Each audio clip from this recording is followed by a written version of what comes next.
Nada, nenhuma. Não. Depois disto eu não sei o que é dizer. Fiquei sem palavras. Estou muito comovida. Já começou. Pronto. Então, vamos ao que interessa. Eu trouxe uma cábula. E então vou recorrer a ela, deixando aqui expressa o meu agradecimento à doutora Teresa Adão, por já ter agradecido por mim a toda a gente, portanto já não o vou fazer. Pronto, portanto, eu tinha preparado aqui um pequenino texto que passo a ler. Os povos, as nações, as regiões, as cidades, as vilas têm um passado, uma memória e uma história.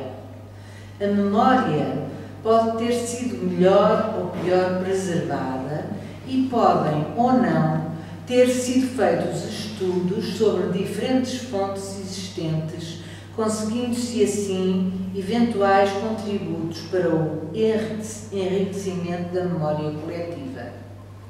Também nas famílias se passa um processo idêntico. As famílias têm um passado, uma memória e uma história, podendo a memória ter sido melhor ou pior preservada.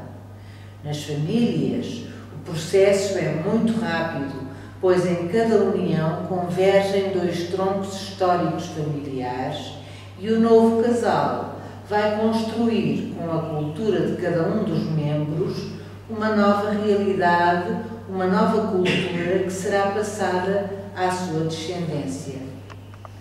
Considero, pois, que a preservação da memória é sempre um contributo essencial para o enriquecimento cultural, quer das grandes realidades, quer das famílias. Uma família sem memória construirá a sua própria cultura a partir do presente, perdendo por isso uma parte importante da sua entidade, a que lhe seria transmitida pelos seus antepassados. Tenho tentado, dentro do possível, recuperar conhecimento da vida e da história dos que me antecederam, organizando fotografias e documentos que me foram legados, e também tenho efetuado pesquisas em arquivos públicos e privados, livros de genealogia, conservatórios do registro civil e em livros paroquiais. Além da satisfação pessoal pelo resultado deste trabalho, fico em condições de passar aos meus filhos e netos um melhor conhecimento dos seus antepassados, permitindo-lhes assim adquirirem novas perspectivas sobre a história da sua família. Depois destas breves considerações gerais, vou tentar descrever-vos o processo que me levou a considerar a reedição deste livro e dar-vos a conhecer um pouco do seu autor. José da Fonseca Lebre, o autor da obra que agora é reeditada, foi meu bisavô materno. A minha avó, meus tios-avós e a minha mãe não foram generosos nas memórias que dele nos deixaram. Com o passar do tempo e com o desaparecimento dos que nos antecederam, herdei uma volumosa arca com fotografias antigas, cartas arrumadas em pequenos montes, atados com fitas de cetim e muitos outros documentos. A tarefa de abrir e investigar o que se passava dentro daquela grande arca não foi fácil, não só pela quantidade de material nela contida, mas porque muitos daqueles documentos e fotografias nos fazem reviver um passado com pessoas que já partiram, o que tem sempre um lado doloroso.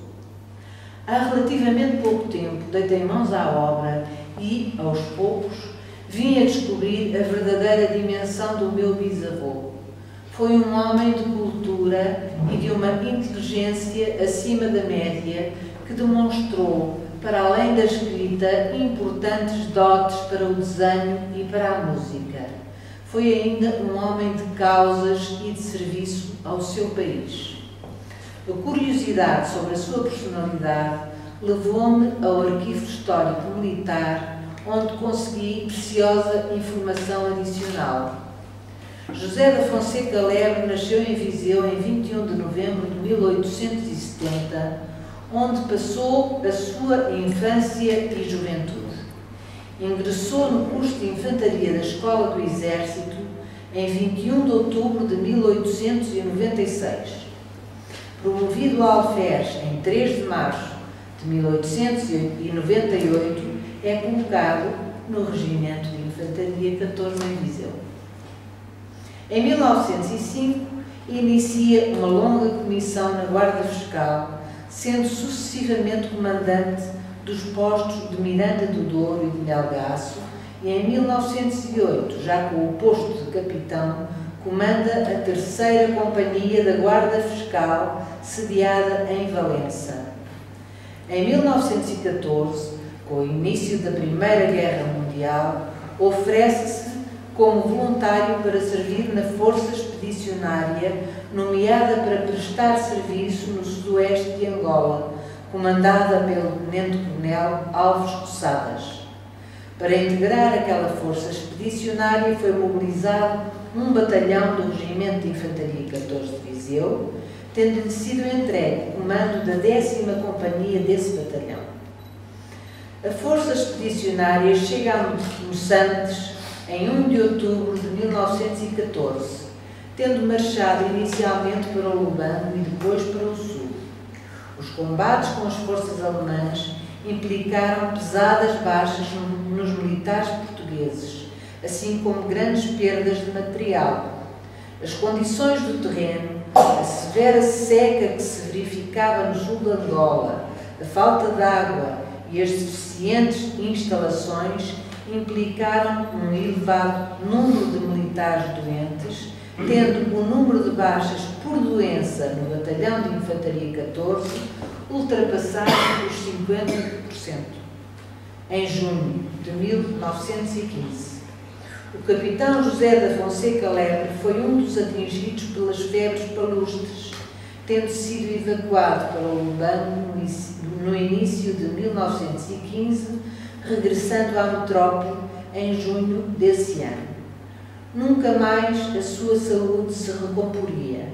Os anos que se seguiram foram de baixas constantes ao Hospital Militar, vindo a contrair tuberculose, doença que lhe viria a ser fatal. Terminou a sua carreira militar como comandante da Casa de Reclusão Militar de Viseu, com o posto de Tenente-Coronel. Desde cedo, José da Fonseca Lebre aderiu aos ideais da República, tendo, em várias ocasiões, sido chamado a demonstrar o seu apego a esses ideais.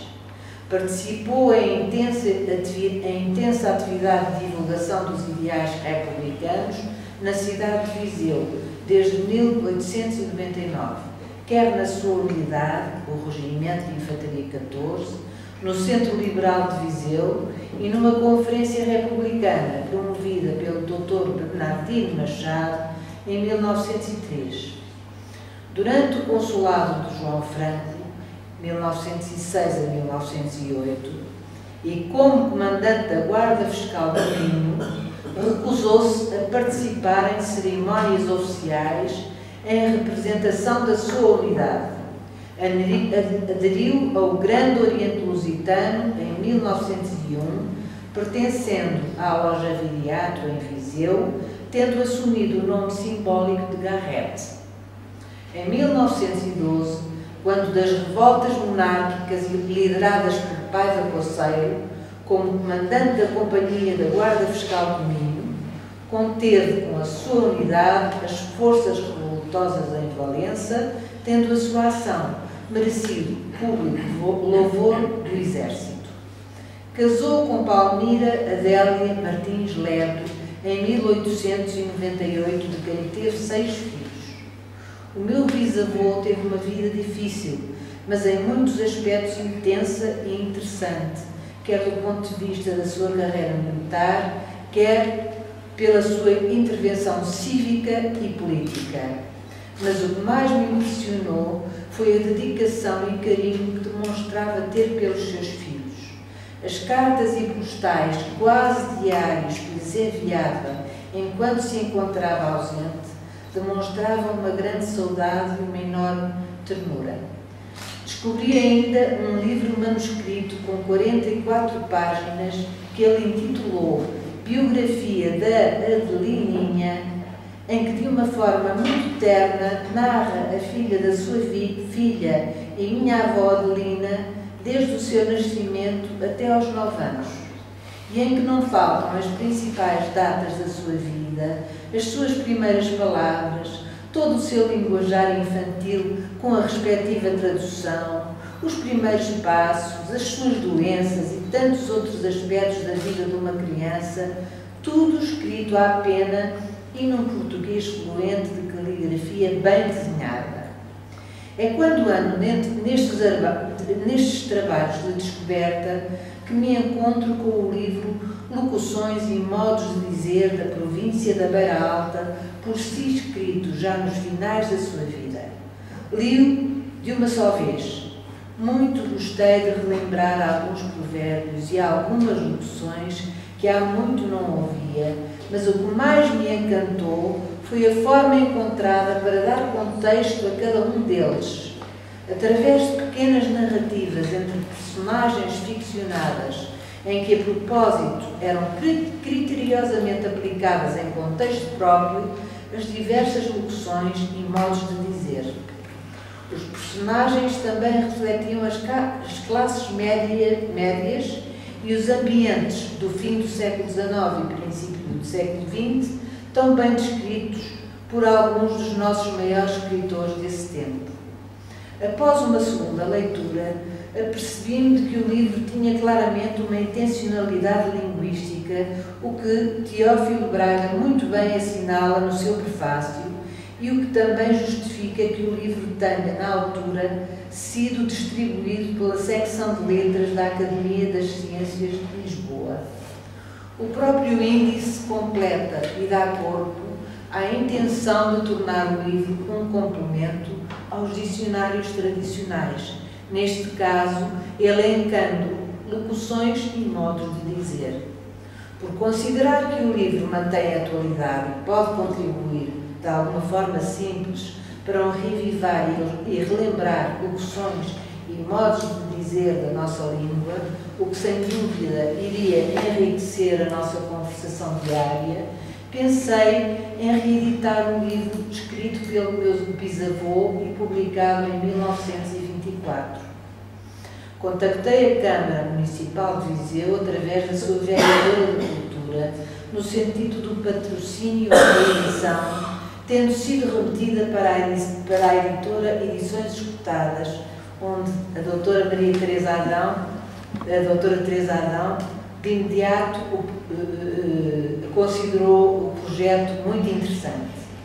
É da mais elementar justiça agradecer à editora Edições Escutadas e à doutora Teresa Adão o entusiasmo, interesse e gosto pela reedição deste livro.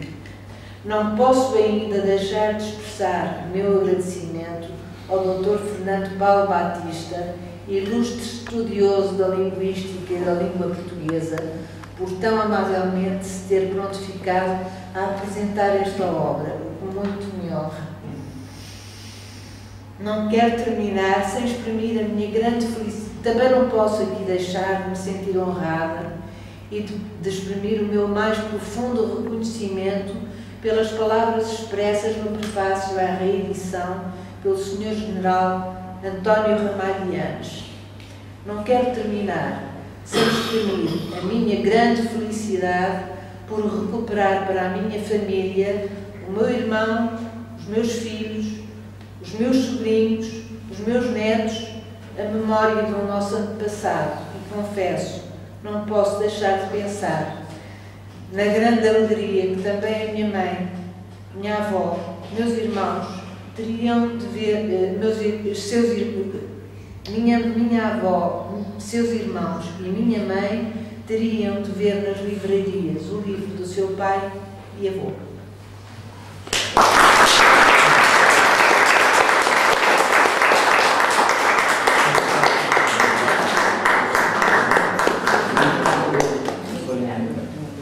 Pronto, muito obrigada pela presença.